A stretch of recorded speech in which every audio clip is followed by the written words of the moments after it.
Hello friends, कैसे हो आप लोग। Good morning. स्वागत है आपका हमारा यूट्यूब चैनल सक्सेस वाला। आज मैं आपको क्लास 10th का प्री बोर्ड का जो है मैंने आपको 1 मार्क्स 2 मार्क्स 3 मार्क्स के सारे क्वेश्चंस को सॉल्व करके मैंने वीडियो अपलोड कर दिया है। तो जो है उन वीडियो को आप लोग देख ले ताकि आपको प्री बोर्ड में क्या होगा, अच्छे मार्क्स लाने में बहुत ही हेल्प होंगे। तो अब मैं आपको 5 मार्क्स के क्वेश्चन बताने जा रहा हूँ। 5 मार्क्स में किस प्रकार के क्वेश्चन पूछे जाएंगे उस क्वेश्चन के बारे में आज चर्चा करेंगे। तो चलिए, मैंने जो आपको अभी तक में बताया था उसके आगे हम नेक्स्ट क्वेश्चन के बारे में पढ़ते हैं। क्वेश्चन नंबर 32 देखिए क्या कहता है, पढ़ेंगे। A train 360 kilometre at a uniform speed, यानी एक ट्रेन जो है 360 किलोमीटर की डिस्टेंस जो है वह एक यूनिफॉर्म स्पीड से चलती है, तो कवर करती है उस डिस्टेंस को। अगर उसकी स्पीड को, if the speed had been 5 kilometre per hour more, अगर ट्रेन की स्पीड को 5 किलोमीटर पर आवर बढ़ा दी जाए, it would have been taken 1 hour less. तो कहता है वही डिस्टेंस को कवर करने में वह 1 घंटा 1 आवर कम लेती है उसी जर्नी को कवर करने में। तो find the speed of the train, उस ट्रेन की स्पीड को आपको फाइंड करना है। तो कैसे फाइंड करेंगे उसके लिए मैं आपको तरीका बताता हूँ। देखिए, इस तरह के क्वेश्चंस में क्या होंगे, इस तरह के क्वेश्चंस आपके प्री बोर्ड में जरूर पूछे जाते हैं। सिर्फ क्या होता है, वहां पर डिजिट चेंज हो जाते हैं, बाद बाकी जो प्रोसेस होंगे आपके जो होंगे सेम होंगे। तो चलिए इस क्वेश्चन को हम सॉल्व करते हैं। सॉल्व कैसे करेंगे, सबसे पहला नंबर देखिए, हमें जो बोला है फाइंड करने, सबसे पहला नंबर देखिए, a train 360 kilometre at a uniform speed, यानी वह यूनिफॉर्म स्पीड से जा रही है। तो यानी हम क्या करते हैं, सबसे पहले हमें स्पीड पता नहीं है तो हम मान लेते हैं let the actual speed of the train, let the actual speed of the train, मान लेते हैं कि एक्चुअल जो स्पीड है ट्रेन की वह मान लिया आपको x किलोमीटर पर आवर। हमने क्या किया, एक्चुअल स्पीड मान लिया ट्रेन का क्या है, x किलोमीटर पर आवर है। तो टोटल डिस्टेंस क्या है, देखिए टोटल जो डिस्टेंस हमें दिया हुआ है, टोटल डिस्टेंस वह हमें कितना दिया हुआ है, 360 किलोमीटर। तो हम पहले नोट कर लेंगे, टोटल डिस्टेंस हमें क्या है, 360 किलोमीटर। अब देखिए यहाँ पर बात की गई है, यहाँ पे बात की गई है टाइम की। 1 घंटा जो है 1 आवर जो है कम लेती है, तो पहले हम टाइम निकाल लेंगे। यहाँ पर देखिए टाइम अगर इसका हम फाइंड करते हैं तो टाइम बराबर आपको फॉर्मूला क्या होता है, distance upon speed, distance upon speed. तो यहाँ पर देखिए डिस्टेंस हमारा क्या है 360 और स्पीड हमने क्या क्या मान लिया यहाँ पर, तो इतना आवर हो गया, यानी टाइम जो हो गया 360 बाय x आवर हो गया। ठीक है, पहले एक्चुअल ये हो गया। अब क्या कहता है, अगर उसकी स्पीड को 5 किलोमीटर बढ़ा दी जाए तो हम क्या लिखेंगे, if the train speed more, if the train speed 5 kilometre per hour more. ठीक है, अगर 5 किलोमीटर मोर कर दिया जाए तब क्या होगी स्पीड ऑफ ट्रेन, पहले थी x किलोमीटर पर आवर, अगर 5 किलोमीटर हम बढ़ा देंगे तब ट्रेन की स्पीड क्या हो जाएगी, तो x plus 5 kilometre per our हो जाएगी, क्योंकि 5 किलोमीटर हम क्या कर रहे हैं, बढ़ा रहे हैं। तो अब यहाँ पर जो टाइम लगने वाला है वो क्या होगा, उसी तरह क्या होगा, टोटल डिस्टेंस है 360, अब जो इसका टाइम लगेगा क्या होगा, x प्लस 5 आवर। फिर से देखिए, फिर से मैं आपको बताता हूँ। पहले कहता है कि ट्रेन जो है ना एक सेम स्पीड से चल रही है, तो वह 360 किलोमीटर पर आवर की डिस्टेंस को कवर करती है। तो पहले हमने क्या किया, मान लिया कि स्पीड जो है x किलोमीटर पर आवर है, टोटल डिस्टेंस 360 किलोमीटर था, तो टाइम क्या होगा, डिस्टेंस अपॉन स्पीड, 360 उसका डिस्टेंस हो गया और उसकी ट्रेन की स्पीड हो गई x, तो 360 बाय x यानी टाइम लगा। अब क्या कहता है, अगर ट्रेन की स्पीड को 5 किलोमीटर ज्यादा कर दिया जाए, तो यानी अब जो हम ट्रेन की स्पीड मान के चले हैं x है, तो वह क्या हो जाएगा, x प्लस 5 हो जाएगा। टाइम क्या लगेगा उसको, तो आपको टोटल डिस्टेंस 360 है अपॉन x प्लस 5। अब देखिए इस दोनों में जो डिफरेंस है वह 1 आवर का हो जाता है, 1 आवर का हो जाता है। कैसे हो जाता है, अगर वह नॉर्मल स्पीड से चलता, अगर स्पीड को बढ़ा दिया तो स्पीड को बढ़ा दिया तो उसी डिस्टेंस को कवर करने में जो है ट्रेन को क्या हो रहा है, 1 आवर कम लग रहा है।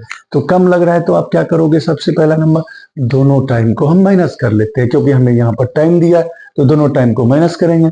तो अब हमें ये पता करना है कि कौन किस में से माइनस होगा, इसमें इसको माइनस करेंगे या इसमें इसको माइनस करेंगे। ये सबसे पहला प्रश्न होता है, क्वेश्चन होता है कि हम टाइम, दोनों टाइम है तो किसमें किसको माइनस करेंगे। तो इसके लिए मैं आपको तरीका बताता हूं। जैसे यहाँ पर x है, यहाँ भी x + 5 है, तो आप क्या करना, x के जगह पर कोई भी वैल्यू अपने मन से सोच लीजिए। मान लीजिए x की वैल्यू अगर हम यहाँ पे 1 लेते हैं तो 1 लेंगे तो ये होगा, 360/1 करते हैं तो 360 हो गया। अगर यहाँ पर हम 1 लेते हैं तो ये 360, ये 1 + 5 6 हो गया, यानी 360/6 अगर आप इसमें डिवाइड कीजिएगा तो ये 60 होगा। तो इसका मतलब क्या हुआ, ये बड़ा है और ये छोटा है, तो यानी हम हमेशा माइनस करते हैं किसमें से, बड़े में से छोटे को माइनस करते हैं। तो चलिए अब यहाँ पर हम क्या करेंगे, इक्वेशन को सॉल्व करते हैं। तो अब हम दोनों को माइनस करेंगे, तो यानी ये बड़ा है और ये छोटा है, तो यानी 360/x माइनस करेंगे आप किसको, 360/x + 5, और इस दोनों के बीच में यानी दोनों के स्पीड के बीच में डिफरेंस कितना है, देखिए 1 आवर। तो यहाँ पर हम नोट कर लेंगे 1 आवर। इस तरह से हमारा इक्वेशन फॉर्म हो गया। दोनों टाइम को हमने माइनस किया, ये टाइम और ये टाइम, चूंकि यह टाइम बड़ा है तो इसमें हम क्या किए, इसको माइनस किए। अब माइनस करेंगे तो माइनस किस तरह से करेंगे, देखिए पहले आप क्या करोगे, अलजेब्रिक एक्सप्रेशन है तो इस दोनों का आप क्या करो, x × x + 5 का मतलब अलजेब्रिक क्या है, माइनस है, तो माइनस हम कैसे करते हैं फ्रैक्शन का, उसी को रूल को हम क्या करेंगे, अपनाएंगे। तो यहाँ पर देखिए हम क्या करते हैं, फ्रैक्शन का माइनस कैसे करते हैं, इस दोनों नंबर का एलसीएम लेंगे। तो एलसीएम अलजेब्रिक में क्या होता है, जो नंबर है उस दोनों को लिख लीजिए। तो x × x + 5 is the LCM of this expression. इस एक्सप्रेशन का एलसीएम हो गया। अब हम क्या करेंगे, तो देखिए इससे इस टर्म को डिवाइड करेंगे, तो इससे इसमें डिवाइड कीजिएगा तो ये x क्या होगा, जब डिवाइड करेंगे तो ये x से ये x कैंसिल हो गया और बचा क्या आपको यहाँ पर x + 5। x + 5 से अब इस टर्म को क्या करते हैं, हम ऊपर इंटू करते हैं, तो यानी 360 इंटू हम लिख सकते हैं x + 5, बीच में माइनस है, माइनस लगा दीजिए। फिर देखिए, फिर आप क्या करोगे, इससे इस टर्म को डिवाइड करोगे, तो इससे इस टर्म को डिवाइड करोगे तो देखो x + 5 क्या होगा, कैंसिल, बच गया x से ऊपर क्या कर दोगे आप, इंटू कर दोगे, इस तरह से ये हो गया 1। अब इसे आप सॉल्व करते हैं, इसको आप सॉल्व करोगे तो ये देखिए इंटू करेंगे 360 × x, तो ये होगा 360x प्लस इससे इसमें मल्टीप्लाई करोगे तो ये हो गया कितना आपको 1800 हो गया। फिर यहाँ पर देखिए 360 × x कीजिएगा तो होगा 360x अपॉन, अब ये दोनों मल्टीप्लाई है तो दोनों नंबर को हम मल्टीप्लाई करते हैं एक्सप्रेशन में। तो यहाँ पर देखिए x × x क्या हो गया, x², x × 5 क्या हो गया 5x, यहाँ पर है हमारा 1। अब देखिए ये हमने सॉल्व किया, मल्टीप्लाई कर लिया। अब यहाँ पर हम क्या देखेंगे, 360x यहाँ भी है और 360x यहाँ भी है, एक प्लस में है और माइनस में है, तो ये दोनों आपस में कैंसिल हो जाएंगे। ये 360x क्या है माइनस में, ये 360x क्या है प्लस में, तो दोनों माइनस हो गए। तो अब यहाँ पर हमारा क्या बच गया, देखिए ये बच गया 1800, और जो है ये जो है इधर जाके देखिए क्रॉस मल्टीप्लीकेशन होगा, यानी इसको इसके साथ मल्टीप्लाई कीजिएगा तो यहाँ पर हो जाएगा क्या आपको x² + 5x, चूंकि यहाँ पर 1 है, 1 से इंटू करेंगे तो वही नंबर आएगा, इसमें भी आप 1 से इंटू करेंगे तो वही आएगा, यानी क्रॉस मल्टीप्लीकेशन कर लिए। अब हम क्या करेंगे, सभी टर्म को एक तरफ कर लेते हैं, सभी टर्म को एक तरफ करेंगे, देखिए तो ये हो गया आपको x² + 5x, और ये प्लस है उधर जाके क्या होगा माइनस हो गया। अब इसे हम क्या कर लेंगे, फैक्टराइज कर लेंगे। तो फैक्टराइज का रूल क्या है आपको पता है, फैक्टराइज हम कैसे करते हैं, तो फर्स्ट इंटू लास्ट टर्म करते हैं। तो फर्स्ट इंटू लास्ट टर्म कीजिएगा तो x² - 18, तो क्या होगा x² इंटू -1800 कीजिएगा तो -1800 x² होगा। अब हम दो टर्म लेंगे जिसको प्लस या माइनस करने पर 5 आ जाए और मल्टीप्लाई करने पर कितना आ जाए 1800 आ जाए।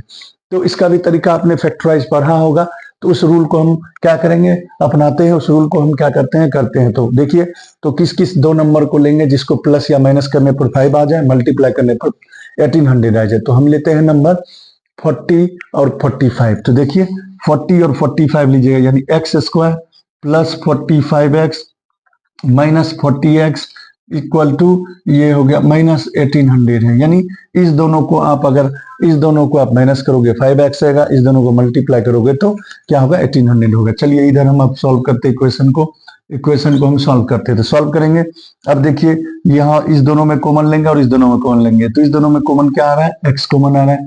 तो x कॉमन लेंगे तो यहाँ पर बच गया, देखिए आपको x प्लस 45,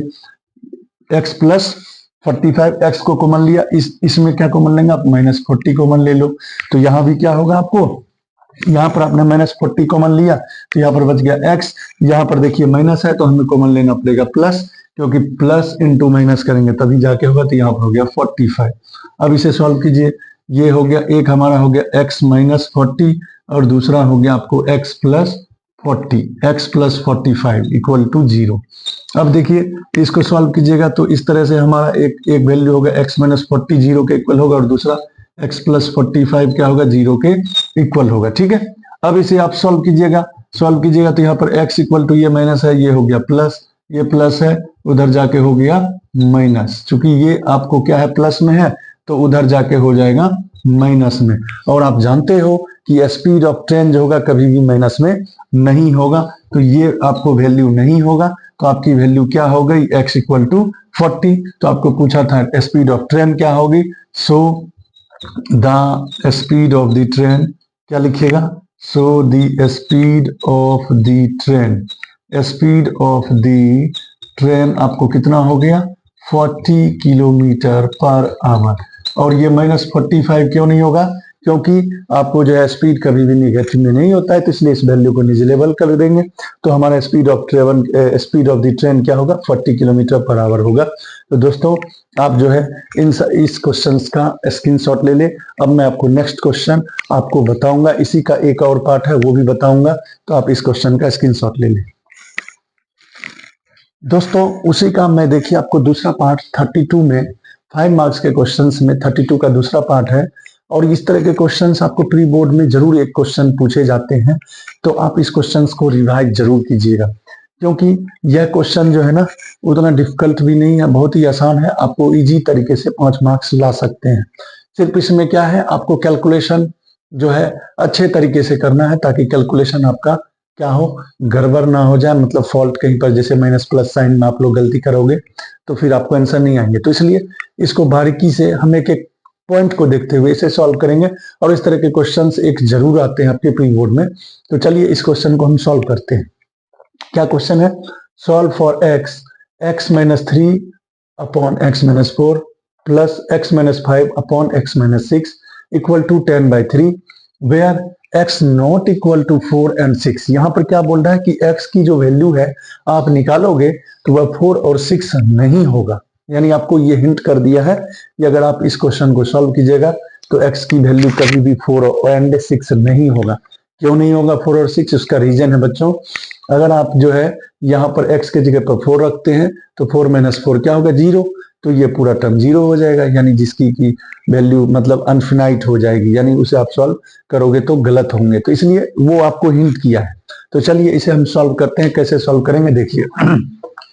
सबसे पहला नंबर, इसे सॉल्व क्या करोगे, आपको जो अभी जस्ट मैंने बताया था कि कभी भी आप जो है जिस तरह से फ्रैक्शन का हम क्या करते हैं, फ्रैक्शन हम लोग जो बचपन से बनाए हैं उसी तरह से हम इसे भी बनाएंगे। तो पहले हम फ्रैक्शन का क्या करते हैं, एलसीएम लेते हैं। तो अलजेब्रिक एक्सप्रेशन में आप एलसीएम लोगे तो हर एक टर्म को मल्टीप्लाई कर दोगे।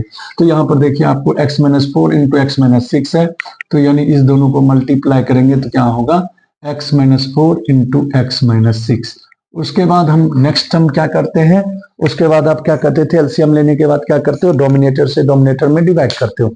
तो चलिए x माइनस 4 से x माइनस 4 से इस दोनों टर्म को हम डिवाइड करेंगे। तो x माइनस 4 से इस दोनों टर्म को आप डिवाइड कीजिएगा तो यहाँ पर देखिए x माइनस 4 इज कैंसल, बच गया क्या हमारा x माइनस 6। अब जो बच जाता है उसे नोमिनेटर से इंटू करते हैं, तो यहाँ पर हमारा बच गया x माइनस 6।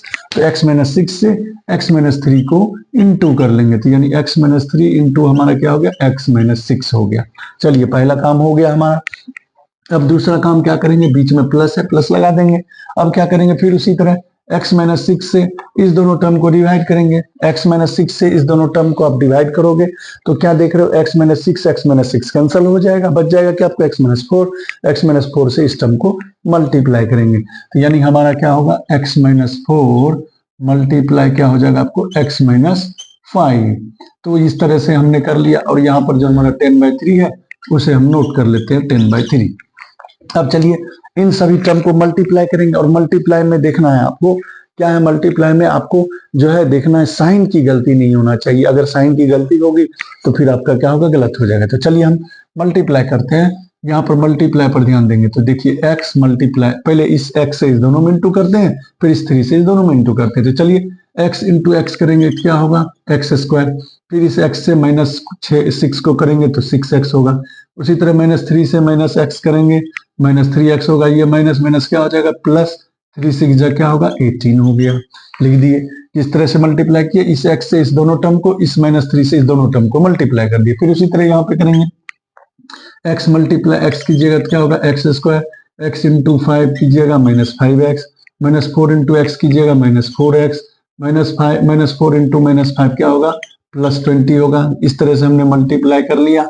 अब नीचे भी मल्टीप्लाई कर लेंगे तो नीचे मल्टीप्लाई भी उसी तरह करेंगे। देखिए x इंटू एक्स क्या होगा, x स्क्वायर होगा, x इंटू 6 -6x होगा, -4 इंटू एक्स -4x होगा, माइनस माइनस क्या हो जाएगा, +24 हो गया। ओके, और यहाँ पर देखिए हमारा 10/3 है तो 10/3 हम लिख लेते हैं।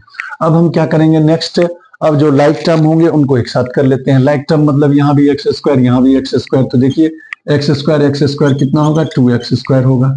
यहाँ पर देखिए, यहाँ पर -6 -3 -9 हो गया, यहाँ पर -5 -4 -9 हो गया। यानी इन सभी को, ये सभी लाइक टर्म है, -x वाले को एक साथ जोड़ लेंगे। ये देखिए 6 3 9 9 5 14 14 + 4 तो कितना होगा, -18x हो गया। नंबर भी नंबर के साथ जुड़ जाएगा तो 18 + 20 कितना होगा आपको, 38 हो गया। अपॉन नीचे में देखिए जो है उसको भी कर लेते हैं सॉल्व। यहाँ पर हो जाएगा देखिए 4x - 6x - 10x हो गया, +24 हो गया, इक्वल टू यहाँ पर हमारा है 10/3। तो हमने क्या किया, इन सभी को लाइक टर्म को एक साथ प्लस करके देखिए x स्क्वायर 2x² हो गया। ये सारे x को एक साथ हम प्लस कर लिए, 9 9 18 हो गया। ये 18 + 20 38 हो गया। फिर उसी तरह x स्क्वायर -4 और 6 को हमने ऐड कर दिया, -10x + 24 = 10/3। अब हम क्या करेंगे, इसे करते हैं क्रॉस मल्टीप्लीकेशन से हम मल्टीप्लाई कर लेते हैं। यहाँ पे क्रॉस मल्टीप्लीकेशन करेंगे। क्रॉस मल्टीप्लीकेशन का मतलब 3 से इसमें, 10 से इसमें। तो चलिए हम 3 से इंटू करते हैं। यहाँ पर क्रॉस मल्टीप्लीकेशन करने लिख देते हैं, क्रॉस मल्टीप्लीकेशन। क्रॉस मल्टीप्लीकेशन आपने किया तो यहाँ पर हम नोट कर लेते हैं, क्या किया आपने, क्रॉस मल्टीप्लीकेशन किया। तो क्रॉस मल्टीप्लीकेशन करके देखिए इस 3 से इसमें इंटू करेंगे तो ये होगा, देखिए 3 × 2 क्या होगा, 6x² होगा, -3 × 18 क्या होगा, 54x होगा। 3 × 38 कीजिएगा तो कितना होगा, ये हो जाएगा 111 14 हो जाएगा, 114 हो जाएगा। 8 3 = 24, फिर बच गया 2, ये हो गया 114। अब आगे देखिए उसी तरह क्या कीजिए, उसी तरह हम क्या करेंगे, 10 से इस टर्म को मल्टीप्लाई करते हैं। यहाँ पर इक्वल का साइन लगाएंगे, 10 से इसको मल्टीप्लाई करते हैं, 10 × x 10x² हो गया, ठीक है। फिर 10 से इसको करेंगे, 10 10 जा कितना होगा, 100x हो गया। फिर 10 से इसको करेंगे तो क्या होगा, 240 हो गया। फिर से देखिए हमने क्या किया, इस 3 से इसको मल्टीप्लाई किया, 3 2 = 6², 18 3 = 54 और इसको 3 से इंटू किया, 114 हो गया। फिर इससे इसमें किए इंटू तो 10x² - 100x + 240 हो गया। अब देखिए हम क्या करेंगे, अब क्या करते हैं, सभी टर्म को एक साथ कर लेते हैं। ये सभी टर्म को उधर ले जाते हैं। यहाँ पर देखिए 10x² पहले से है, ये प्लस है, उधर जा क्या हो जाएगा, माइनस हो जाएगा, ठीक है। यहाँ पर आपको 100x ऑलरेडी पहले से है, ये माइनस है, उधर जा क्या होगा, प्लस हो जाएगा। फिर देखिए ये 240 पहले से है, ये प्लस है, उधर जा क्या हो गया, माइनस हो गया, इक्वल क्या किया, इन सभी टर्म को इधर से उधर शिफ्ट कर दिया। तो यहाँ पर देखिए 10x² था, ये प्लस था, उधर जाके माइनस हो गया, -6x² हो गया। -100x पहले से था, ये माइनस है, उधर जाके प्लस हो गया। ये 240 पहले से था, ये प्लस है, ये 114 प्लस है, उधर जाके माइनस हो गया। अब देखिए यहाँ से हम कैसे सॉल्व करेंगे, तो अब क्या करेंगे, लाइक टर्म को एक साथ कर लिए, माइनस करते हैं। 10 में से 6 जाएगा, कितना होगा, 4x² होगा।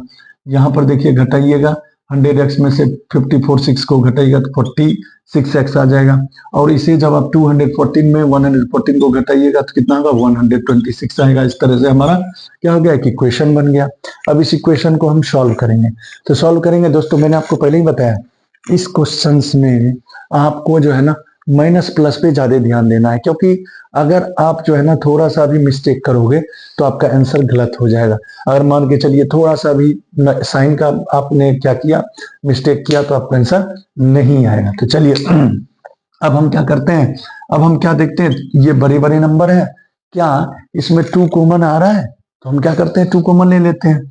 तो 2 कॉमन लेंगे तो आप यहाँ पर देखिए, यहाँ पर क्या करते हैं 2x कॉमन ले लेते हैं। क्यों कॉमन 2 को कॉमन ले लेते हैं। 2 को कॉमन लेने से क्या होगा, थोड़ा सा ये जो आपको बड़े बड़े नंबर है छोटे हो जाएंगे। तो यहाँ पर फिर 2 कॉमन लीजिएगा, क्योंकि सभी 2 के टेबल मान है। तो 2 कॉमन ले लेते हैं, तो ये पर हो गया आपको क्या, ये 23x हो गया, और इसको कीजिएगा तो ये 63 होगा इक्वल टू 0। अब ये 2 उधर चला जाएगा, तो ये चलिए 2x square minus 23x plus 63 equal to, ये 2 मल्टीप्लाई है तो उधर जाके डिवाइड, यानी 0/2 का मतलब क्या हो गया, 0 हो गया। अब देखिए यहां से हम फैक्टराइज का रूल को क्या करेंगे। अगर आप जिन बच्चों को अभी तक फैक्टराइज नहीं आया है, मैं एक बार आपको फिर से बता देता हूं। देखिए फैक्टराइज का रूल क्या होता है, जैसे first term into last term. तो फर्स्ट टर्म हमारा हो गया 2x स्क्वायर इंटू 63 करेंगे, इसको इंटू कीजिएगा तो कितना होगा, देखिए आपको 126x स्क्वायर आ गया। यानी क्या करते हैं फैक्टराइज में, first term into last term करते हैं। तो first term into last term किए तो 2x स्क्वायर इंटू 63 किए तो कितना हो गया 126x स्क्वायर। अब हम 2 टर्म ऐसा लेंगे, मान के चलिए आपको नहीं पता हम कौन सा 2 टर्म लेंगे, उसका भी तरीका बताते हैं। आप क्या करना है, यहाँ पर 126 है, इसका फैक्टराइज कर लो। फैक्टराइज करोगे तो देखो यहाँ पर क्या होगा, फैक्टराइज तो सभी को आता ही होगा। फैक्टराइज करेंगे, देखिए यहाँ पर फैक्टराइज करते हैं तो अभी हमें क्या क्या आ रहा है 2337। तो अब इसी में से हमें नंबर चूज करना है कि कौन सा नंबर लेंगे कि 23 आ जाए। तो बहुत ही आसान है, आप क्या करोगे यहाँ पर देखो, अब इसी में से हमें नंबर को चूज करके 2 नंबर ऐसा लेना है, ये जो आपने फैक्टराइज किया इसी में से 2 नंबर ऐसा चूज करना है जिसको कि आप प्लस या माइनस करो तो आ जाए कितना 23, और मल्टीप्लाई करो तो 126 आएगा। तो हम ऐसा करते हैं, यहां पर देखिए ये 7 इंटू 2 क्या आता है 14, और ले लेते हैं 9। 14 और 9 को हम देखिए 7 2 जा 14 और 9 आ गया, तो 14 और 9 को हम क्या करेंगे प्लस करेंगे 23 होगा। तो इसलिए हम इसी में से देखिए हमने चूज किया नंबर।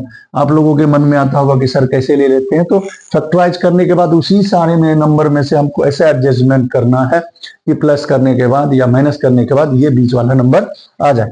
तो हमने क्या किया, हमने ले लिया 14x और ले लिया 9x, ठीक है, यहाँ प्लस 63 है इक्वल टू 0।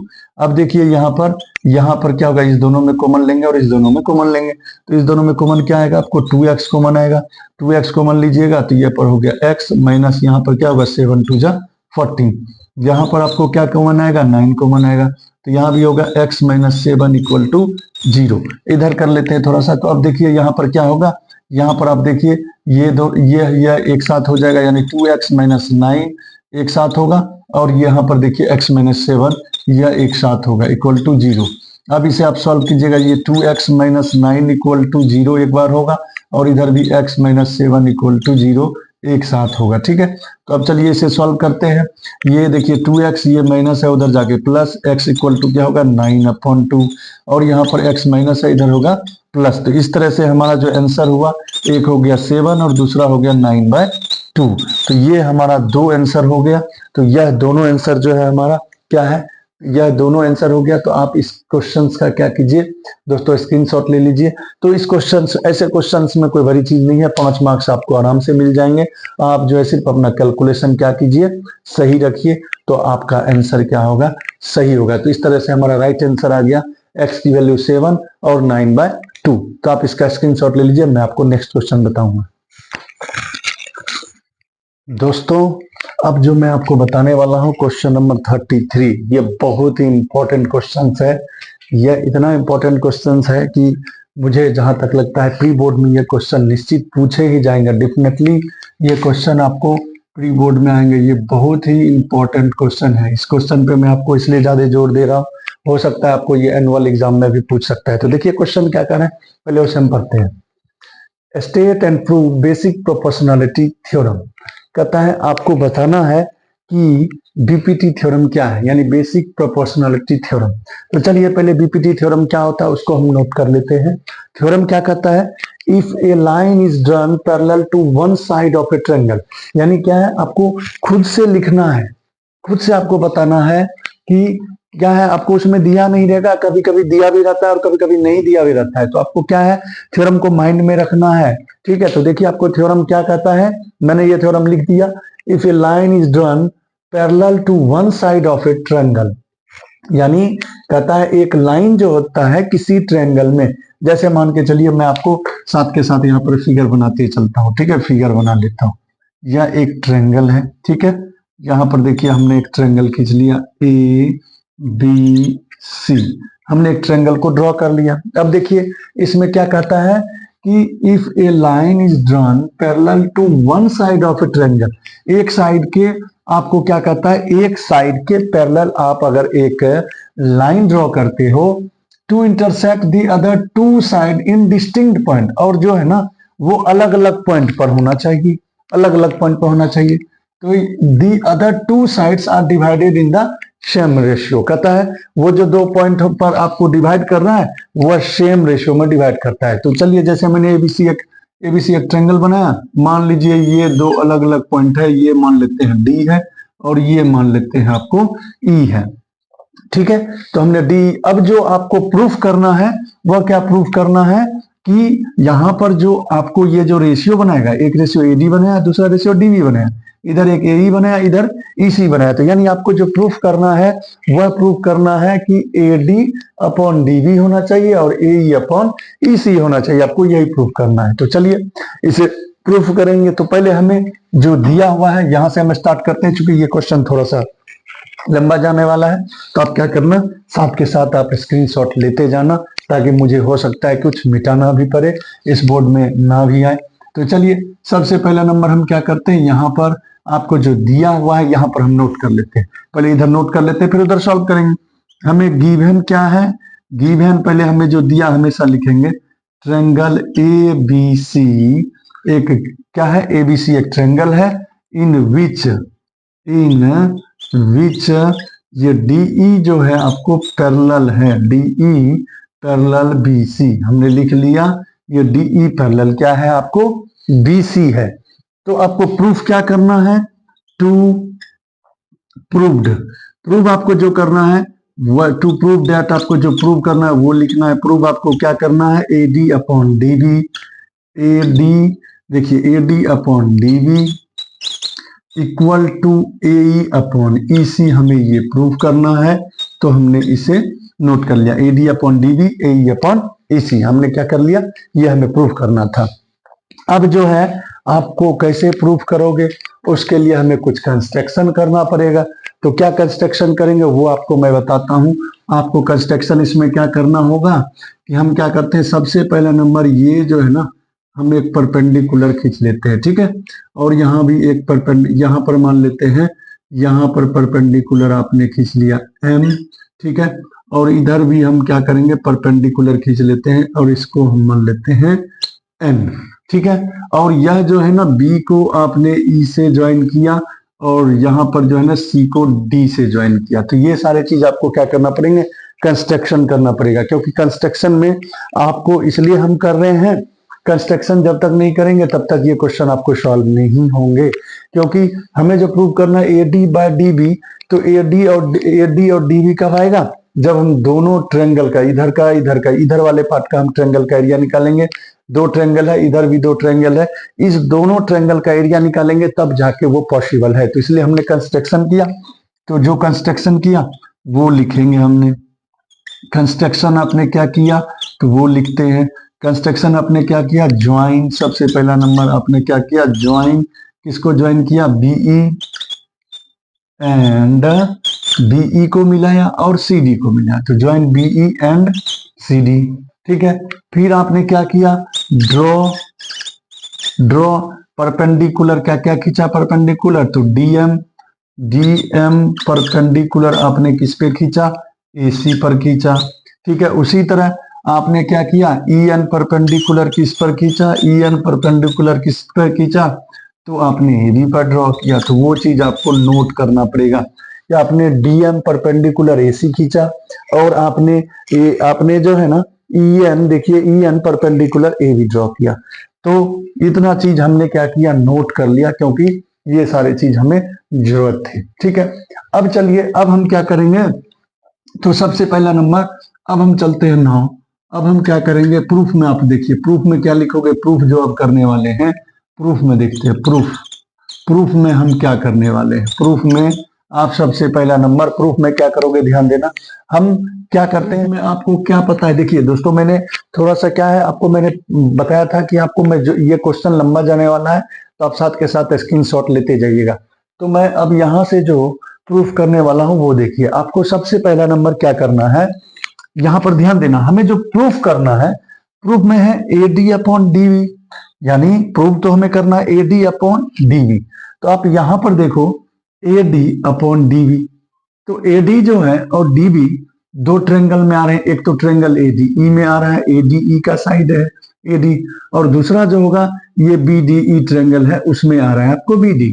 तो चलिए इसी तरह, तो यानी आप प्रूफ में क्या करेंगे, तो आप यहां पर एरिया निकाल लो पहले, area of triangle ADE, area of triangle ADE निकालेंगे। एरिया ऑफ ट्रायंगल ADE निकालिएगा, तो एरिया ऑफ ट्रायंगल ADE क्या होगा, आपको पता है फॉर्मूला क्या होता है, area of triangle half into base into height, half into base into height. तो अब यहां पर ध्यान देना कि हाफ इंटू आपको बेस क्या होगा, इस ट्रायंगल ADE के लिए बेस क्या होगा, आपको AD होगा, तो AD नोट कर लेंगे। और हाइट देखिए इसके लिए क्या होगा, हाइट क्या होगा, EN होगा, तो EN नोट कर लेते हैं। और इसको हम अभी फिलहाल मान लेते हैं इक्वेशन नंबर फर्स्ट, इसको हम मान लिए इक्वेशन नंबर क्या होगा, आपको फर्स्ट हो गया। फिर चलिए उसी तरह area of triangle, area of triangle हम क्या करते हैं, ध्यान देना, एरिया ऑफ ट्रायंगल BDE में चलते हैं। तो एरिया ऑफ ट्रायंगल BDE में चलेंगे, तो एरिया ऑफ ट्रायंगल BDE में उसी तरह half into base into height, तो हाफ इंटू, अब यहां पर ध्यान देना, बेस क्या होगा इसके लिए BD हो जाएगा, और हाइट क्या होगा, हाइट वही होगा, हाइट जो आपने ये EN जो खींचा है ये पूरे बेस पे खींचा है, तो हाइट आपको क्या होगा, आपको हाइट आपको EN हो जाएगा। तो यहाँ पर हाइट क्या लिखेंगे आप, हाइट लिखेंगे EN लिखेंगे। तो ये हो गया आपको क्या, इक्वेशन नंबर सेकंड मान लेते हैं। अब दोनों इक्वेशन को हम क्या करते हैं, दोनों जो इक्वेशन आया दोनों इक्वेशन को हम डिवाइडिंग कर देते हैं। तो क्या करेंगे, डिवाइडिंग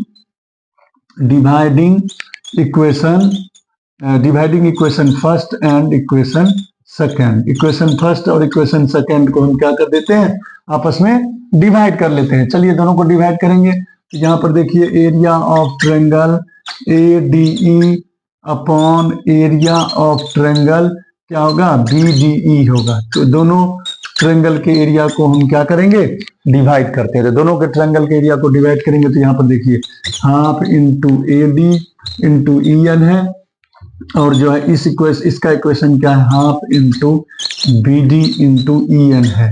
तो चलिए दोनों को हम डिवाइड करते हैं, तो दोनों को डिवाइड कीजिएगा, देखिए ये हाफ कैंसल, ये EN क्या हो गया, आपको कैंसल हो गया। तो इस तरह से हमारा जो बन गया area of triangle ADE by यहाँ पर हो गया आपको एरिया ऑफ ट्रायंगल BDE। तो दोनों का जो एरिया हुआ यानी ये हो गया आपको AD बाय BD हो गया। इस तरह से हम क्या करते हैं, अभी फिलहाल के लिए इसे हम मान लेते हैं इक्वेशन नंबर इसे अभी हम मान लेते हैं कितना, 1 2 हो गया, इसको इक्वेशन नंबर अभी थर्ड मान लेते हैं, ठीक है।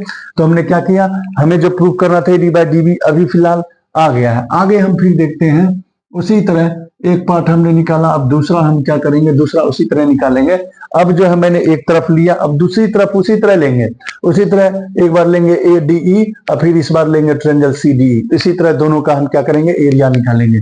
तो चलिए हम निकालते हैं area of triangle ADE, area of triangle ADE उसी तरह निकालिएगा, तो half into base into height. अब इस बार जो ADE लेंगे, इस बार आपको बेस लेना है क्या, AE होगा, और हाइट लेना है DM। देखिए ADE में इस बार बेस हम ले रहे हैं AE, तो यहां पर होगा हाफ इंटू बेस आपको क्या हो गया, AE हो गया, और हाइट जो है आपको हाइट क्या होगा, आपको हाइट जो इस बार लेना है वो लेना है dm। ठीक है, अभी इसको हम फिलहाल के लिए क्वेश्चन नंबर मान लेते हैं 4th। ये क्वेश्चन नंबर 4th हो गया। फिर एरिया ऑफ ट्रायंगल CDE निकालते हैं, एरिया ऑफ ट्रायंगल CDE निकालते हैं। तो एरिया ऑफ ट्रायंगल CDE क्या होगा, हाफ इंटू उसी तरह बेस इंटू हाइट होगा। तो हाफ इंटू इस बार जो CDE में चलेंगे, ध्यान देना, CDE में यह हो गया आपको बेस, हाइट आपको डीएम ही होने वाला है। तो यानी यह बेस हो गया क्या आपको EC हो गया, इंटू हाइट आपको जो है, हाइट देखिए आपको क्या है उसी तरह डीएम ही है। इसको इक्वेशन नंबर हम मान लेते हैं 5th, इक्वेशन नंबर 5th मान लेते हैं। ठीक है, अब क्या करेंगे, दोनों इक्वेशन को डिवाइड करेंगे। डिवाइडिंग, दोनों इक्वेशन को हम डिवाइडिंग करते हैं। Dividing equation number 4th and 5th, equation number 4th and 5th दोनों इक्वेशन को हम क्या करते हैं, डिवाइड करते हैं। तो चलिए डिवाइड करेंगे। तो area of triangle ADE upon area of triangle CDE, दोनों को हम क्या करते हैं, डिवाइड करते हैं। तो यहाँ पर देखिए हाफ इंटू ये हो गया AE मल्टीप्लाई DM, उसी तरह यहाँ पर देखिए हाफ इंटू ये हो गया EC इंटू DM। अब आप यहाँ पर देखना क्या है, यह हाफ हाफ कैंसिल हो गया और ये DM कैंसिल हो गया। तो इस तरह से आपको क्या हो गया, उसी तरह यहाँ पर आ गया area of triangle ADE upon area of triangle CDE, area of triangle CDE equal to ये देखिए आपको हो गया AE अपॉन EC। इसको इक्वेशन नंबर हम मान लेते हैं 6, इक्वेशन नंबर 6। अब आप देखिए हमने क्या किया, यहां पर देखिए एरिया ऑफ, देखिए अब यहां पर आपको क्या है, हमें जो प्रूफ करना था RHS में आ चुका है, AD अपॉन BD। देखिए AD अपॉन DB या BD बोलिए, AD अपॉन DB या BD एक ही बात है। ठीक है, तो यहाँ ऐसा करते हैं, इधर DB लिखे हैं तो यहाँ भी DB कर लेते हैं, कोई फर्क नहीं पड़ता इसमें, DB कर लेते हैं। ठीक है, तो AD upon DB equal to AE upon EC। देखिए RHS में हमको प्रूफ हो चुका है, RHS में दोनों तरफ आ चुका है, बट ये अगर आपको ये दोनों आपस में इक्वल करना है तो इसके लिए ये दोनों भी आपस में इक्वल होना चाहिए। तो इक्वल देखिए AD यहाँ पर है, बट यहाँ BD है, यहाँ पर CDE है। तो अब हम क्या देखते हैं, ध्यान दीजिएगा आप लोग कि BDE और CDE में यह जो बेस है आपको DE वह कॉमन है, दोनों में क्या है, बेस आपको कॉमन है। और जब बेस क्या होता है, जब कॉमन होते हैं, सेम होते हैं, यानी आप कह सकते हो सेम है। अगर सेम बेस हो और उसकी पैरेलल लाइन भी सेम हो, पैरेलल लाइन सेम कैसे होगा, तो BC और DE ये दोनों क्या है, पैरेलल लाइंस है। तो क्लास आपका देखिए थ्योरम क्या कहता है कि अगर किसी भी दो ट्रायंगल के अगर बेस क्या हो, बेस अगर सेम हो और पैरेलल लाइन भी सेम हो तो उसके एरिया भी आपस में सेम होते हैं। ये थ्योरम आपने 9th में पढ़ा होगा, नहीं पढ़ा हो तो मैं आपको बता देता हूं। तो वही चीज आपको लिखना है। नाउ क्या लिखिएगा आप, क्या ट्रायंगल ADE, ट्रायंगल क्या है, सॉरी AD नहीं BDE है, sorry triangle BDE and triangle, ये देखिए BDE और DEC are same base. Same base क्या है आपको, दोनों में DE and same and between same parallel, between same parallel line, same parallel line, same parallel lines क्या क्या है, DE एंड BC। ठीक है, सेम पैरेलल लाइन है तो इसीलिए एरिया जो होगा दोनों का, area of triangle BDE, area of triangle BDE equal to area of triangle DEC। दोनों का एरिया क्या होंगे आपको, या CDE बोल दीजिए, CDE यहां पर लिखे हैं तो CDE लिख दीजिए। ठीक है, तो एरिया ऑफ ट्रायंगल क्या होगा, CDE। यानी अब आप यहां पर देखिए दोनों का एरिया आपस में इक्वल हो गया, दोनों का एरिया, यानी BDE के जगह पर हम CDE लिख सकते हैं। तो देयरफॉर यहां पर जो आपको लिख सकते हो area of triangle ADE, area of triangle ADE equal to यहां पर एरिया ऑफ ट्रायंगल, यहां पर जो BDE है, यहां पर BDE है उसके जगह पर हम लिख सकते हैं CDE। यानी यहां पर हम लिख सकते हैं area of triangle ADE equal to area of triangle CDE, यानी ये दोनों आपस में इक्वल हो गए। ये दोनों आपस में इक्वल हो गए। जब दोनों आपस में इक्वल हो गए तो इसके आधार पर हम कह सकते हैं from equation third and equation 6, third और 6 से चलते हैं तो इसके आधार पर हम कह सकते हैं कि AD upon DB equal to AE upon EC। यही हमें प्रूव्ड करना था। तो यही हमें प्रूव्ड करना था दोस्तों। तो आप क्या कीजिए, इस क्वेश्चन का स्क्रीनशॉट ले लीजिए। यह क्वेश्चन आपके लिए बहुत ही इंपॉर्टेंट है, VVI है। आप अगर इस तरह से करते हो तो आपको 5 में 5 मार्क्स आएंगे। तो आप क्या करिए, इस क्वेश्चन का स्क्रीनशॉट ले लीजिए। ये क्वेश्चन आपके प्री बोर्ड में भी आ सकता है और एनुअल में तो भी आ सकता है। तो आप इसका स्क्रीनशॉट ले लीजिए। और दोस्तों, जिन्होंने अभी तक मेरे चैनल को जो है सब्सक्राइब नहीं किया, हमारे चैनल को सब्सक्राइब कर ले, ताकि मैं आपके पास जितने भी क्वेश्चंस, इंपॉर्टेंट क्वेश्चंस आपके 10th में, आपको जो है मैं क्या कर सकूं, आप तक पहुंचा सकूं और आप तक पहुंचाऊंगा। और मेरा गारंटी है कि आपको मैथ्स में 80/80 जरूर आएगा, अगर आप मेरे द्वारा कराए गए क्वेश्चंस को सॉल्व करते हो। तो दोस्तों, आप इसका स्क्रीनशॉट ले। अब मैं आपको नेक्स्ट क्वेश्चन बताऊंगा।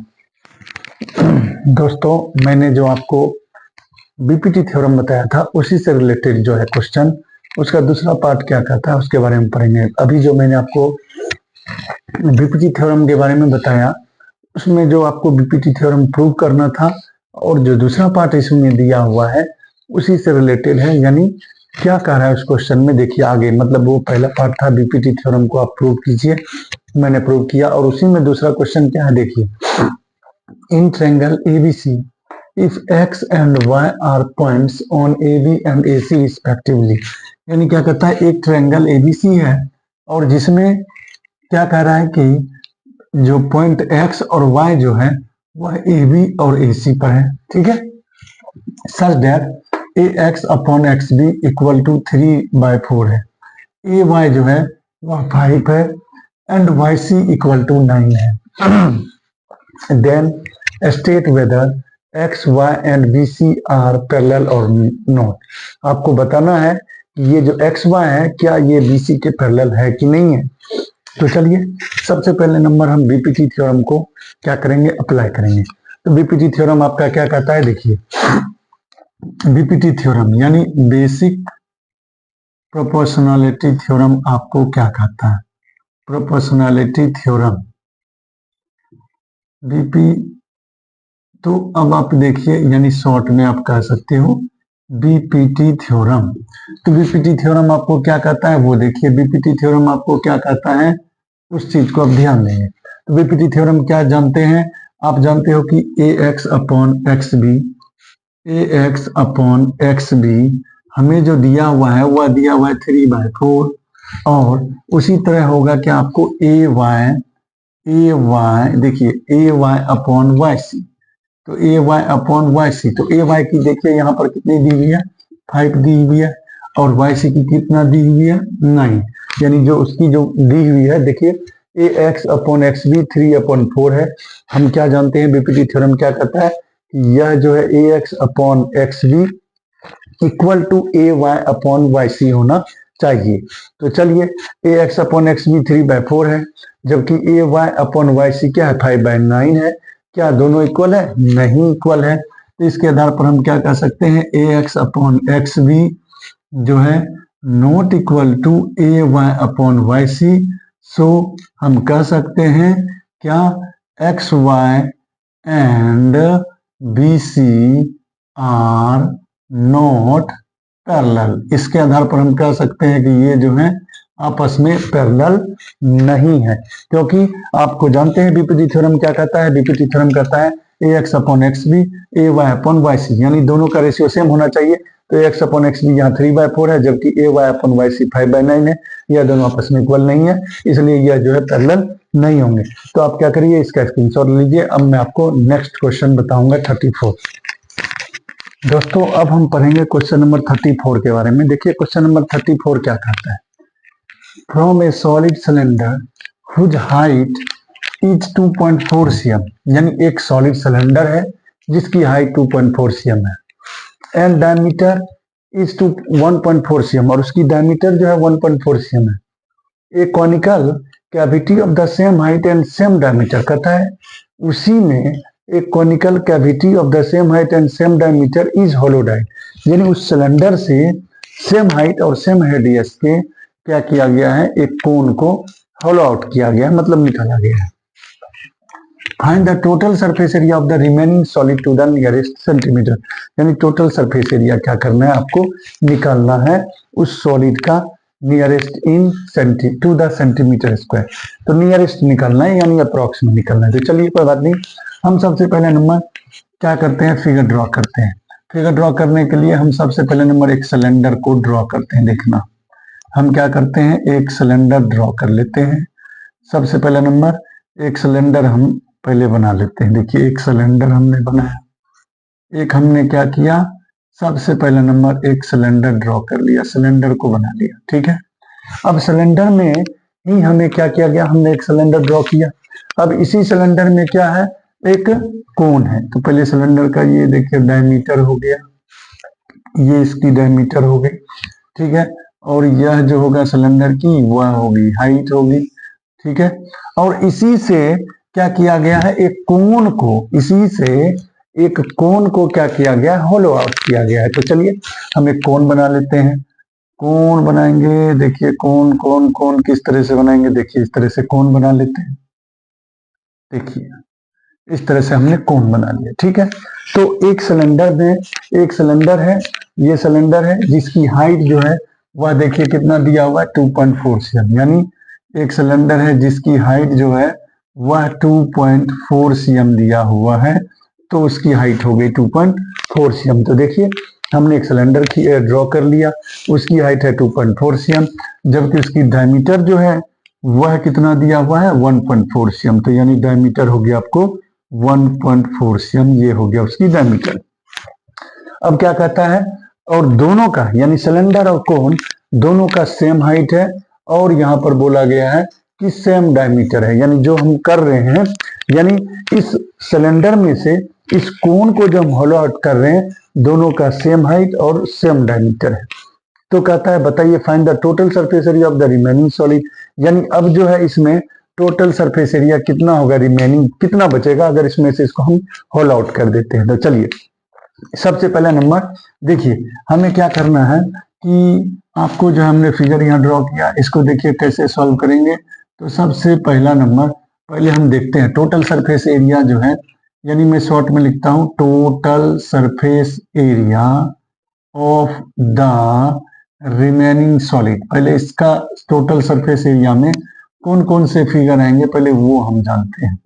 तो देखिए total surface area of remaining solid में सबसे पहला नंबर आपको क्या आएंगे, तो आप कहिएगा CSA of cylindrical part, CSA of cylindrical part, CSA of आपने निकालेगा, आप निकालोगे तो इसमें क्या होगा, सिलेंड्रिकल पार्ट होगा। फिर क्या है, ये कोन है, तो यहाँ पर हम लिखेंगे CSA ऑफ कोन प्लस, अब यहाँ पर देखिए यहाँ पर जो ये बेस है, यह जो बेस है वह क्या किसका बेस है, तो सिलेंड्रिकल पार्ट का है।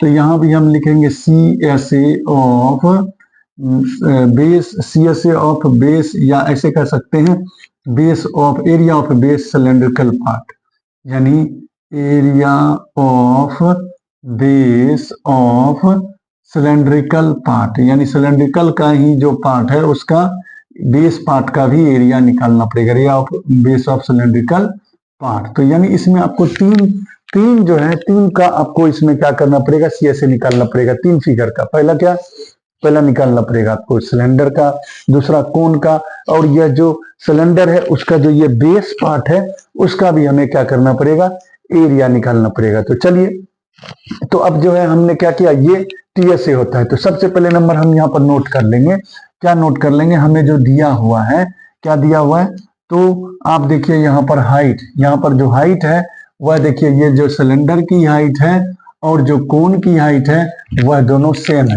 तो यहाँ पर हम क्या लिखेंगे, सबसे पहला number height of, according to question, height of cylinder, height of cylindrical part equal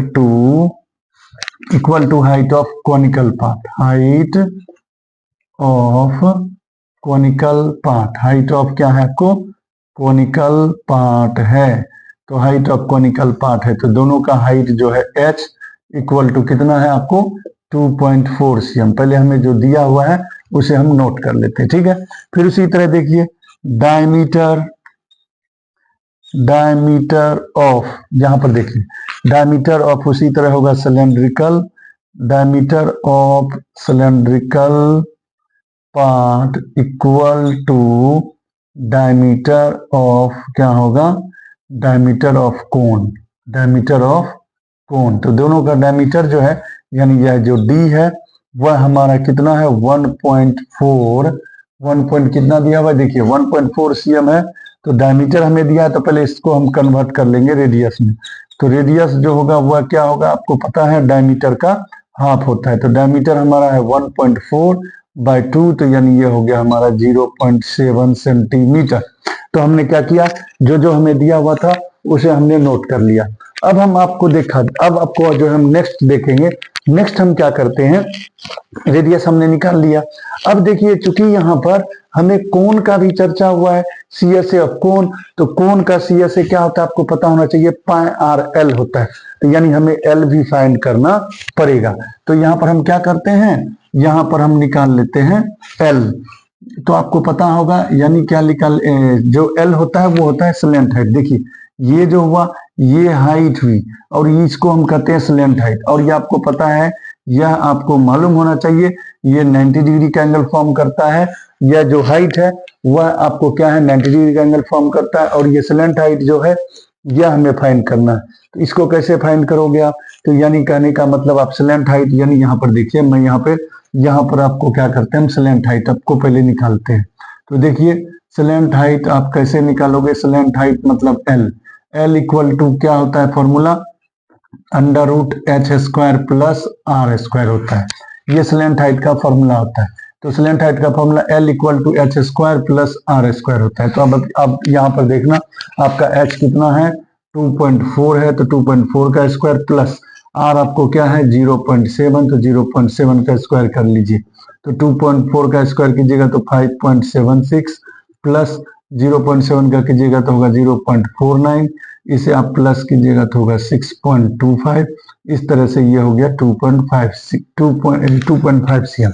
यानी इस तरह से हमने स्लेंट हाइट भी निकाल लिया, हमें जिन जिन चीजों की जरूरत है हमने सारा निकाल लिया। अब चलिए हम चलते हैं इधर फॉर्मूला पे, तो फॉर्मूला पे हम कैसे करेंगे, तो देखिए पहले CSA ऑफ सिलेंड्रिकल पार्ट है, तो CSA ऑफ सिलेंडर क्या होता है 2πRH। पहले हम फॉर्मूला लिखेंगे, देखिए PSA ऑफ द रिमेनिंग, ये सब जो पार्ट है आपको इधर का है, आप इधर नोट कर लेना, पहले ये होगा फिर ये होगा, ठीक है। तो आप देखना ध्यान से, पहले हमने ये जो दिया हुआ था वो नोट किए और यहाँ पर हमने स्लेंट हाइट निकाल लिया। अब जो है हमें CSA of the remaining solid क्या होता है formula, CSA of cylindrical part plus CSA of cone plus area of base of cylindrical part. तो चलिए सभी का फॉर्मूला निकालते हैं, सभी का लिखते हैं। CSA ऑफ सिलेंड्रिकल पार्ट क्या होता है 2πRH होता है, CSA ऑफ कोन क्या होता है πRL होता है, plus area of base of cylindrical part जो होगा यानी बेस, ये देखिए आपको कैसा लग रहा है सर्कल है, तो इसलिए इसमें हम लगाएंगे πr²। एरिया ऑफ सर्कल यानी देखिए ये जो इसका बेस है कैसा है सर्कल है, तो इसलिए हम लगाते हैं πr²। अब आप यहाँ पर देखना क्या सभी जगह पर यहाँ भी πr, यहाँ भी πr और यहाँ भी πr है, सभी जगह πr है, तो हमने क्या किया πr को कॉमन ले लेंगे, πr को कॉमन ले लेंगे, इसलिए πr को कॉमन ले लेते हैं ताकि आपको क्या हो कैलकुलेशन आसान हो जाएगा। पैर को कॉमन ले लिए तो यहाँ पर देखिए बच गया 2h, यहाँ पर बच गया L और यहाँ पर बच गया आपको क्या R बच गया। अब सभी की वैल्यू को हम यहाँ पर रखेंगे। पाई की वैल्यू क्या है 22/7 होता है, आपको पता होना चाहिए पाई की वैल्यू क्या होती है 22/7, और R आपको क्या है 0.7 इंटू 2 इंटू हाइट। H क्या है देखना, H यहाँ पर आपको है 2.4, तो 2.4, और L आपने कितना निकाला है 2.5, तो यहाँ पर 2.5 रखेंगे, प्लस R आपको क्या है 0.7। अब चलिए इन सभी को सॉल्व करते हैं। ये देखिए 22/7 इंटू ये 0.7, अब देखिए इसको सॉल्व करेंगे, इस दोनों को मल्टीप्लाई करेंगे यानी 2.4 इंटू 2 करेंगे तो 4.8 हो जाएगा, प्लस ये 2.5 प्लस 0.7। अब इन सभी को प्लस करते हैं, ये देखिए 22/7 इंटू ये 0.7 इंटू इन सभी को प्लस कीजिए तो ये होगा, ये हो जाएगा आपको 8 हो जाएगा, ये देखिए जोड़ते हैं, ये 12 30, ये हो गया 6, ये होगा 6 7 7 हो जाएगा, सॉरी। इसको ऐड करते हैं, ऐड कीजिएगा, ऐड कीजिएगा, ये देखिए कितना हो जाएगा, ऐड करते हैं, ये हो गया 12 30, ये हो गया 6 7, यानी ये हो गया आपको लगभग 7। ठीक है, तो लगभग आपको हो जाएगा 7 होगा। तो आप क्या कीजिए, इन सभी को फिर से देखिए, मैं एक बार फिर से सारे वैल्यू को एक बार चेक कर लेना चाहता हूं, क्योंकि अगर वैल्यू जरा सा भी मिस्टेक होंगे तो आपका आंसर गलत हो सकता है। तो चलिए यहाँ पर देखिए, हमने फॉर्मूला लिखा है, C S of cylindrical part क्या होता है, 2 पायर एच होता है, और यहाँ पर सी एस ऑफ कोन क्या होता है, पायर होता है, plus area of base of cylindrical part pier square होता है। तो चलिए अब देख रहे हैं सभी जगह पायर पायर है, पायर को हमने कॉमन ले लिया, तो यहाँ पर बचा 2h, यहाँ पर बच गया l, क्योंकि हमने पायर को कॉमन ले लिया। यहाँ पर आपको क्या बच गया, r।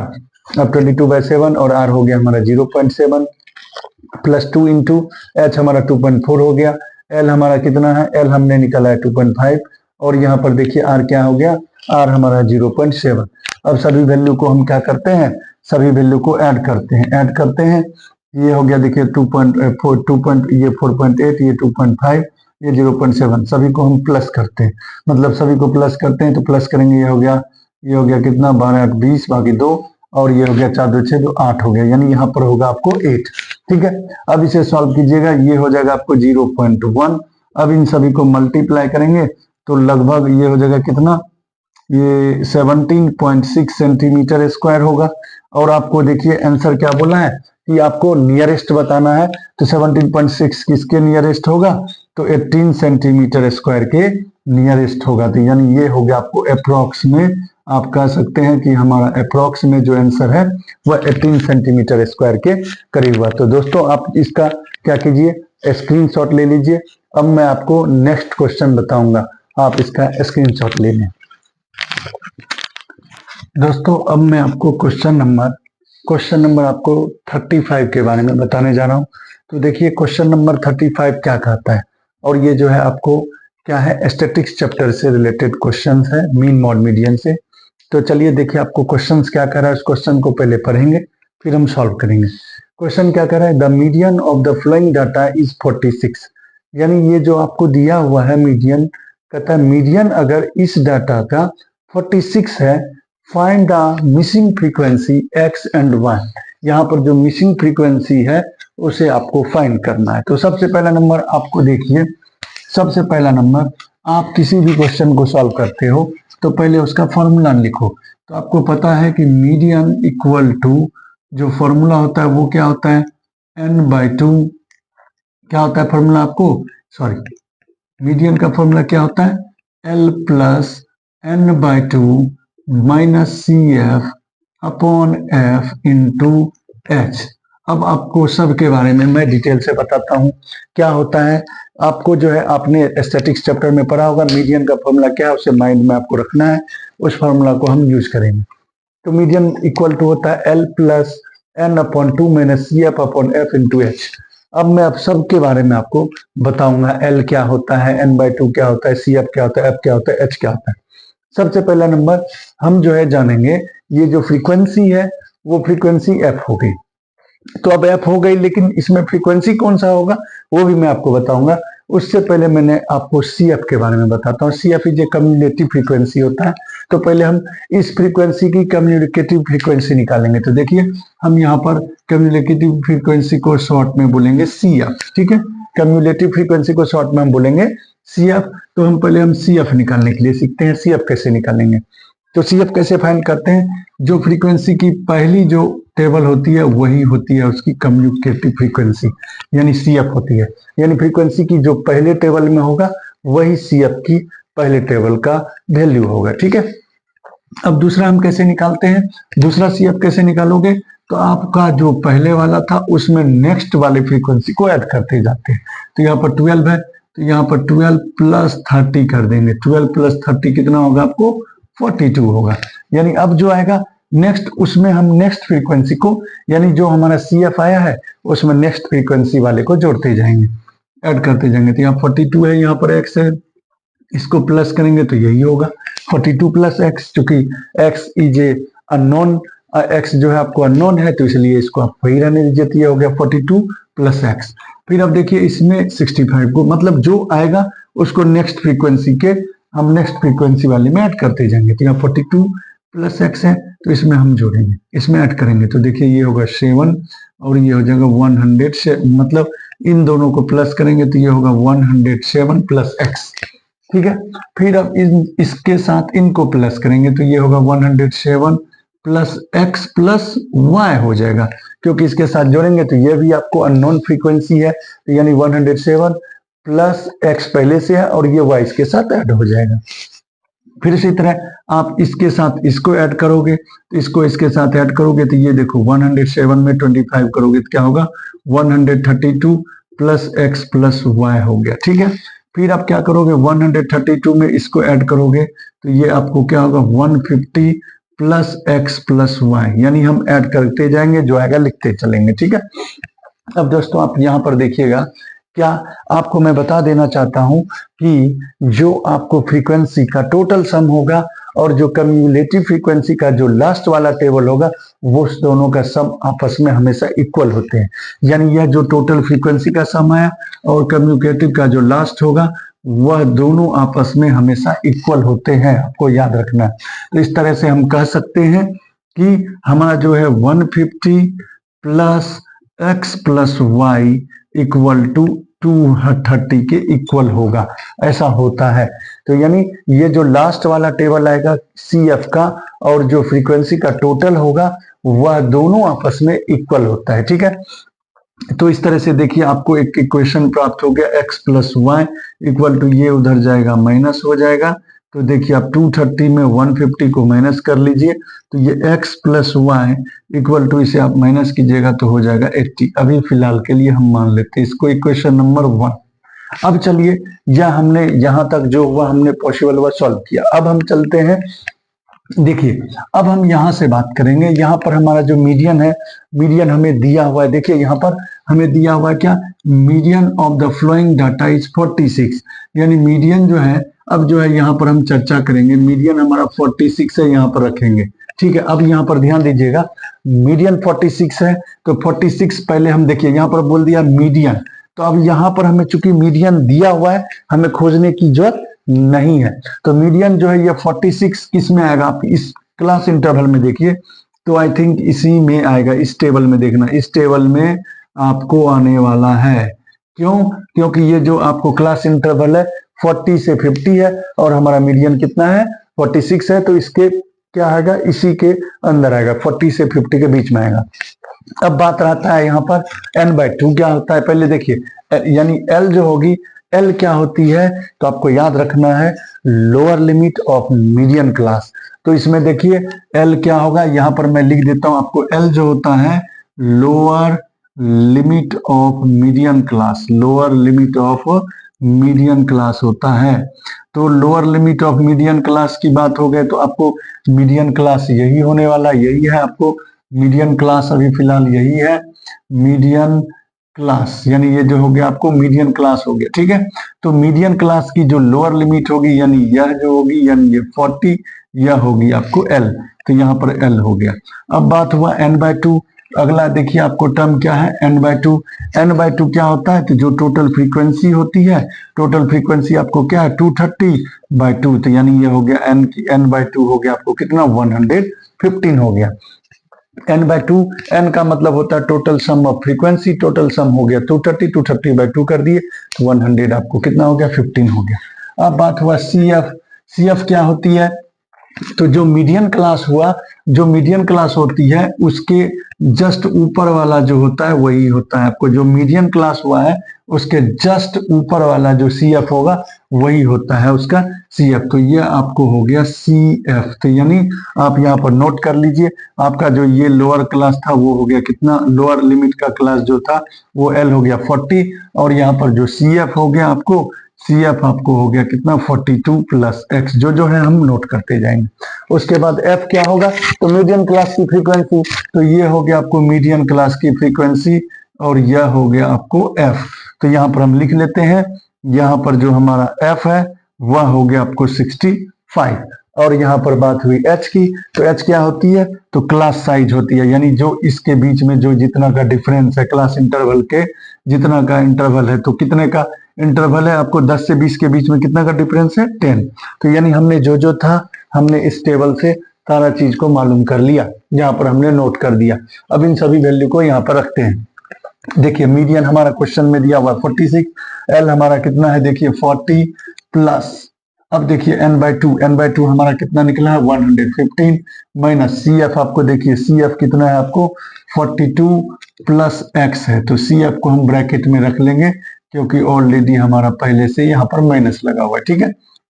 अपॉन एफ, एफ आपको क्या है देखिए 65 है, तो 65 इंटू एच, एच आपको कितना है 10। तो ये सारे वैल्यू को हमने रख दिया।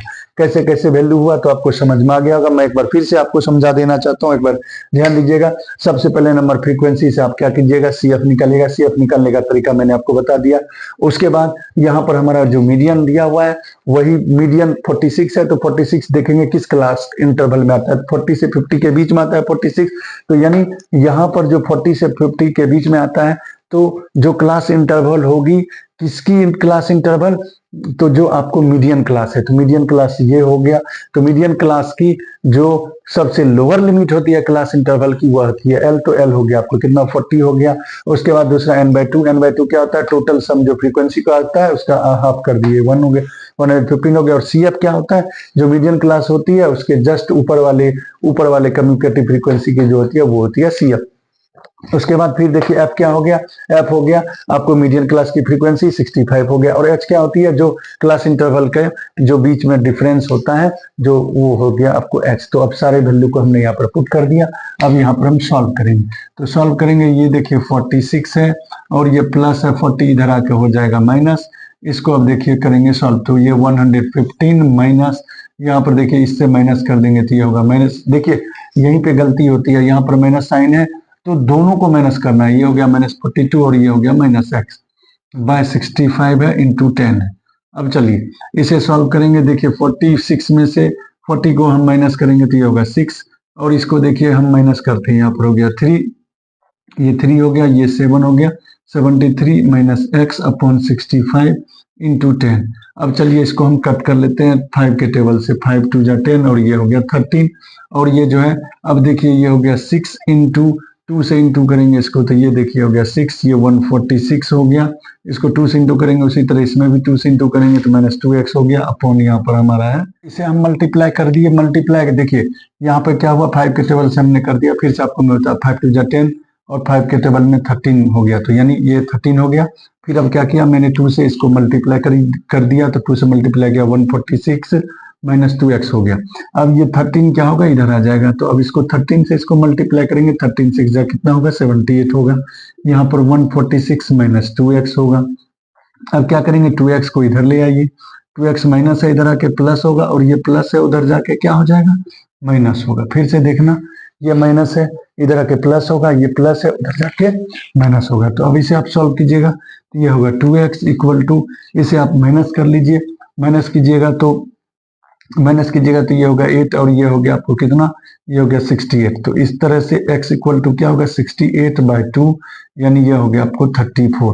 अब आपने क्या किया, x की वैल्यू को आपने फाइंड कर लिया। जब x की वैल्यू आप फाइंड कर लिया तो अब क्या करेंगे, यहाँ पर हम वैल्यू को रख देते हैं। तो यहाँ पर रखेंगे, देखिए putting the value x equal to 34 in equation number first. Equation number first जो आपका है, इक्वेशन नंबर फर्स्ट आपका देखिए यहाँ पर था, equation number first x plus Y, तो यहाँ पर हम रखेंगे x plus Y equal to 80 है। अब यहाँ पर क्या कीजिएगा, x के जगह पर रख दीजिएगा 34, 34 प्लस वाई इक्वल टू 80, तो y इक्वल टू आपको क्या होगा, तो 80 माइनस 34, इस तरह से हो गया आपको 46। तो यानी आपका जो वैल्यू निकला है वो देखिए, आपका जो वैल्यू निकला है x का वैल्यू कितना निकला है, x का वैल्यू निकल गया आपको 34 और y की जो वैल्यू निकल गया आप 46। अब आपका आंसर सही है या गलत आप कैसे चेक करोगे, यहाँ पर देखिए मैं आपको बता देना चाहता हूँ आपका आंसर सही है कि गलत आप कैसे चेक करोगे। आपको मैंने क्या बताया था, जो CF का लास्ट फ्रीक्वेंसी का जो लास्ट फ्रीक्वेंसी होंगे और जो फ्रीक्वेंसी का टोटल सम होंगे वो आपस में इक्वल होंगे। तो आप क्या कीजिए, इसके जगह पर x का वैल्यू रखिए 34 और y का रखिए 46। तो 34 46 जोड़िएगा तो 80 होगा, 150 में 80 को जोड़िएगा तो कितना होगा, 230 होगा, और यहाँ पर भी 230 है। तो इस तरह से हमारा जो आंसर है वो बिल्कुल सही है। तो आप इसका स्क्रीनशॉट ले लें। दोस्तों अब मैं आपको 36 नंबर क्वेश्चन जो है केस बेस्ड स्टडी से रिलेटेड क्वेश्चन है। अब मैं आपको क्वेश्चन पढ़ता हूं, फिर उसको आंसर को मैं सॉल्व करूंगा। देखिए 36 क्वेश्चन क्या कह रहा है। In the month of April to June 2022, the exports of passengers cars from India increased by 26% in the corresponding quarter of 2021 to 22. As per a report, a car manufacturing company planned to produce 1600 cars in third year and 2400 cars in seventh year, assuming that the production increases uniformly by a fixed number every year. So based upon the above information, answer the following questions. पहला question आपको दोस्तों है find the production in first year. तो देखिए सबसे पहला number, देखिए हमारा जो क्वेश्चन है, पहला क्वेश्चन क्या है, फाइंड दी, आप जो है देखिए पहला क्वेश्चन है find the production of in the first year. देखिए फर्स्ट ईयर पूछता है क्या है प्रोडक्शन। तो आप सबसे पहला नंबर देखिए आपको क्वेश्चंस में ही दिया हुआ है, assuming that the production increases uniformly by a fixed number every year, यानी एवरी ईयर जो है वो फिक्स्ड है। तो एवरी ईयर जब हमारा फिक्स है तो इसका मतलब यह है कि एवरी ईयर जो इंक्रीजिंग हो रहा है वो फिक्स है, यानी यह एपी में है। और जब एपी में है तो यहाँ पर देखिए आपको जो दिया हुआ है, पहले हमें यहाँ पर देखिए कहा था थर्ड ईयर मतलब क्या हो गया, A3 की जो वैल्यू दी हुई है वह 1600, यानी A3 जो है वह 1600 कार्स बना रही है थर्ड ईयर में, जबकि दूसरा जो है सेवंथ ईयर यानी A7 की जो वैल्यू दी हुई है वह दी हुई है 2400। अब चलिए ये दोनों हमें दिया हुआ है, यानी सेवंथ ईयर, यानी हमें कह रहा है थर्ड ईयर जो है वह 1600 कार्स प्रोडक्शन करती है, जबकि सेवंथ ईयर्स में वह 24 क्या करती है 100 कार्स प्रोडक्शन करती है। तो ये हमें गिवन है। तो अब क्या करेंगे, इसी दो चीजों से हम क्या करेंगे, ए और डी की वैल्यू पहले निकालेंगे, क्योंकि जब तक ने हमें ए और डी का वैल्यू निकाल के रखेंगे, जब तक नहीं निकालेंगे तब तक हम ये नहीं बता सकते हैं कि फर्स्ट ईयर कितना प्रोडक्शन हुआ है। तो चलिए A3 है, तो आपको पता है A3 को आप शॉर्ट में क्या लिख सकते हो, A+2D लिख सकते हो। A+2D इक्वल टू ये हो गया 1600। उसी तरह आप जो है A7 यानी सेवंथ ईयर है, यानी A7 को आप क्या लिख सकते हो, A+6D इक्वल टू 2400। तो इसे आप मान लो इक्वेशन फर्स्ट है, ये हमारा इक्वेशन फर्स्ट हो गया और यह हमारा इक्वेशन सेकंड हो गया। तो देखिए केस बेस्ड स्टडी पे इससे रिलेटेड क्वेश्चन को हम कैसे सॉल्व करते हैं। तो अब चलिए दोनों जो इक्वेशन हमारा बना है इसे हम कर लेते हैं सब्सट्रैक्टिंग। क्या करेंगे आप, सब्सट्रैक्टिंग करोगे। तो सब्सट्रैक्टिंग करोगे तो ये प्लस है माइनस, प्लस है माइनस, प्लस है माइनस, तो ये प्लस में ये माइनस में कैंसिल हो गया। 2D में से 6D को घटाएंगे तो होगा -4D, इसे आप माइनस करोगे तो होगा कितना -800। ये खत्म, D इक्वल टू क्या हो गया 800/4, यानी ये हो गया आपको क्या हो गया, माइनस से माइनस कैंसिल हो गया, तो D की वैल्यू आ गई 200। अब इसका वैल्यू हम क्या करेंगे, इक्वेशन फर्स्ट में रख देंगे। तो हम लिखते हैं putting the value D equal to 200 in equation number first. Equation number first में हम क्या करेंगे, D का वैल्यू को पुट कर लेते हैं। तब चलिए हमारा क्या है, A+2D इक्वल टू 1600 है, तो आप A+2 इंटू D हो गया 200। अब आप यहाँ पर क्या करो, A की वैल्यू क्या हो गया आपका, निकल गया 1600 माइनस यहाँ पर हो गया कितना 400। तो इस तरह से आप क्या कर लिए, आपने D की वैल्यू को, यहाँ पर आपने D की वैल्यू निकाला। देखिए फिर से मैं बता देता हूँ, ये 6 में 2 गया 4D हो गया, और इसे आपने माइनस किया 800 हो गया। तो इस तरह से आपने क्या किया, 800 आप D की वैल्यू आपको आ गई 200, तो अब यहाँ पर हम फर्स्ट इक्वेशन में क्या किए, डी के जगह पर वैल्यू रख दिए। तो इस तरह से डी की वैल्यू रख दिए तो आपको डी की वैल्यू कितना आ गया, 1200 आ गया। तो डी की यानी डी की वैल्यू हमने 200 रख दिया तो ए की वैल्यू कितना आ गया, 1200 आ गया। तो अब देखिए हमें करा find the production in first year. तो फर्स्ट ईयर का मतलब क्या हो गया, आपको ए निकालना है। तो हमारा फर्स्ट का आंसर आ गया। तो यानी हमारा जो फर्स्ट का आंसर है वह हो जाएगा आपको 1200। हमें फर्स्ट ईयर का प्रोडक्शन पूछ रहा था तो हो गया कितना, 1200। अब देखिए दोस्तों सेकंड नंबर क्वेश्चन क्या कहता है उसको देखिए। कहता है find the production in the 12th year, यानी 12th ईयर में कितना प्रोडक्शन हुआ है। तो चलिए कोई बात नहीं, फाइंड द 12th पूछा है, 12th ईयर में कितना प्रोडक्शन हुआ है, यानी हमें पूछ रहा है 12th टर्म। तो 12th टर्म का मतलब क्या हुआ, ए 12th निकालना है। तो ए 12th आप कैसे निकालोगे, तो आपको फॉर्मूला पता है क्या होता है, एन का formula A plus N minus 1 into D होता है। तो यानी एन 12th है तो यानी हम इसे हम लिख सकते हैं शॉर्ट में क्या, ए प्लस 11d। इसे आप लिख सकते हो ए प्लस 11d। अब आपने ए की वैल्यू को कितना निकाला है, 1200। तो ए का वैल्यू रख देंगे 1200 प्लस 11 इंटू डी, डी की वैल्यू आपने कितना निकाला है, 200। तो आप इसे सॉल्व कर लीजिए, ये हो गया 1200 प्लस इसे आप मल्टीप्लाई कीजिएगा तो ये हो गया कितना, 2200। अब इसे आप प्लस कर लीजिएगा तो कितना होगा, 3400। यानी जो 12 ईयर में जो प्रोडक्शन होगी, find the production in the 12th year, तो वो कितना होगा, 3400 होगा। फिर देखिए तीसरा क्वेश्चन क्या कह रहा है, find the total production in first 12 years. यानी यहाँ पर टोटल बोल रहा है। टोटल का मतलब हुआ कि 12 ईयर्स में, 12 ईयर्स में टोटल कितने कार्स बने होंगे।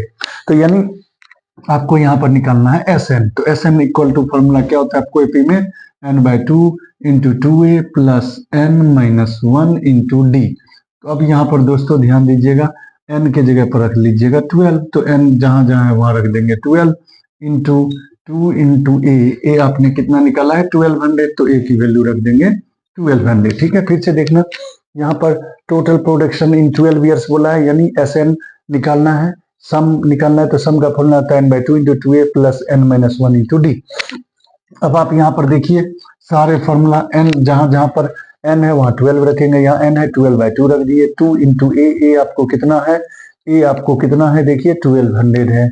फिर देखिए प्लस n कितना है आपको, n है 12 माइनस 1 इंटू डी, डी देखिए आपको कितना है, डी की वैल्यू आपने कितना निकाला है, 200। तो यहाँ पर हमने वैल्यू रख दिया। अब इसे सॉल्व करते हैं, देखिए ये हो गया आपको 6, ये हो गया 6 इंटू, अब देखिए इसको इंटू करेंगे तो ये देखिए 1200 इंटू 2 करेंगे तो 2400 होगा, प्लस 12 में से 1 गया 11 और 11 2 जा कितना होगा, 2200 होगा। फिर से देखना आप क्या किया हमने, 12 में से 1 गया 11, 11 2 जा 2200 हो गया। यहाँ पर 6 इंटू इस दोनों को प्लस कर लीजिए, ये होगा 6, ये होगा 4, 4600 हो गया। अब इसमें 6 इंटू कर लीजिए, ये हो गया 36, ये हो गया 27।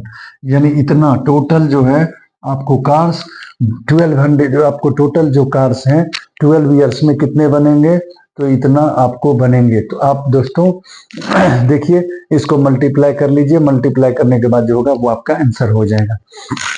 तो दोस्तों ये आपको केस बेस्ड स्टडी का तीनों क्वेश्चंस मैंने आपको सॉल्व कर दिया। तो दोस्तों जिन्होंने अभी तक हमारे चैनल को सब्सक्राइब नहीं किया वो जल्द से जल्द हमारे चैनल को सब्सक्राइब करें, लाइक करें, शेयर करें। जितना आप शेयर करेंगे, जितना आप लाइक करेंगे तो आपको प्री बोर्ड में उतने अच्छे मार्क्स आएंगे, क्योंकि मैं आपको प्री बोर्ड में आने वाले क्वेश्चंस और एनुअल में आने वाले क्वेश्चंस, जो भी आपके एनुअल में क्वेश्चंस आएंगे आपको किस तरह से सॉल्व करना है मैं आपको सारा मेथड बताऊंगा और मैं आपको जो क्वेश्चंस करवाऊंगा अगर आप उसे प्रैक्टिस करते हैं तो आपको 80 में 80 मार्क्स निश्चित आएंगे, ये मेरा गारंटी है। तो आप लोग दोस्तों इन क्वेश्चन को स्क्रीनशॉट ले लीजिए। तो मैं आपको फिर आपको जो है next question, next pre board के लिए मैं आपको जो है फिर जितना जल्द हो सके आपके क्वेश्चंस को मैं सॉल्व करूंगा। तो आप इनका स्क्रीनशॉट ले लें।